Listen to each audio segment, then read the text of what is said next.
किसी गांव में एक साधु रहा करता था। वह जब भी नाचता था तभी बारिश होती थी। इसलिए गांव के लोगों को जब भी बारिश की जरूरत होती तब यह लोग उस साधु के पास जाते और उनसे अनुरोध करते कि वह नाचे। और जब वह नाचने लगते तो बारिश जरूर होती थी। कुछ दिनों बाद 4 लड़के शहर से गांव में घूमने आए। जब उन्हें यह बात पता चली कि किसी साधु के नाचने से बारिश होती है तो उन्हें यकीन नहीं हुआ। शहरी पढ़ाई लिखाई के घमंड में उन्होंने गांव वालों को चुनौती दे दी कि अगर हम भी नाचेंगे तो बारिश होगी, और अगर हमारे नाचने से बारिश नहीं हुई तो साधु के नाचने से भी बारिश नहीं होगी। अगले दिन सुबह सुबह गांव वाले उन चारों लड़कों को लेकर साधु के कुटिया के पास पहुंचे। गांव वालों ने साधु को सारी बात बताई। फिर उन लड़कों ने नाचना शुरू किया। पहले लड़के ने नाचना शुरू किया। आधा घंटा बीत गया। फिर पहला लड़का थक कर बैठ गया, पर बादल नहीं दिखे। कुछ देर बाद दूसरे लड़के ने नाचना शुरू किया और 1 घंटे बीतते बीतते वह भी थक कर बैठ गया। बाकी दोनों लड़कों ने भी ऐसा ही किया, पर बारिश नहीं हुई।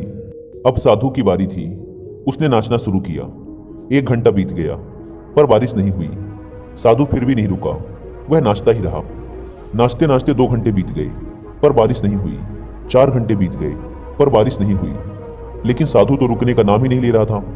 धीरे धीरे शाम ढलने लगी कि तभी बादलों की गड़गड़ाहट सुनाई दी और थोड़ी देर बाद जोरों की बारिश होने लगी।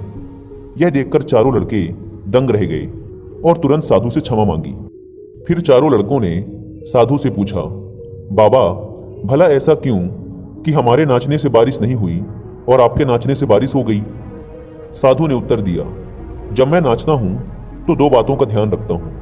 पहली बात तो मैं यह सोचता हूं कि अगर मैं नाचूंगा तो बारिश को होना ही पड़ेगा, और दूसरी यह कि मैं तब तक नाचूंगा जब तक कि बारिश ना हो जाए। सफलता पाने वाले में भी यही गुण विद्यमान होता है।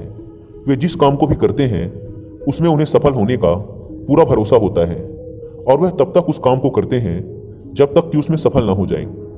इसलिए अगर हमें सफलता हासिल करनी है तो इस साधु की तरह ही अपने लक्ष्य को प्राप्त करना होगा।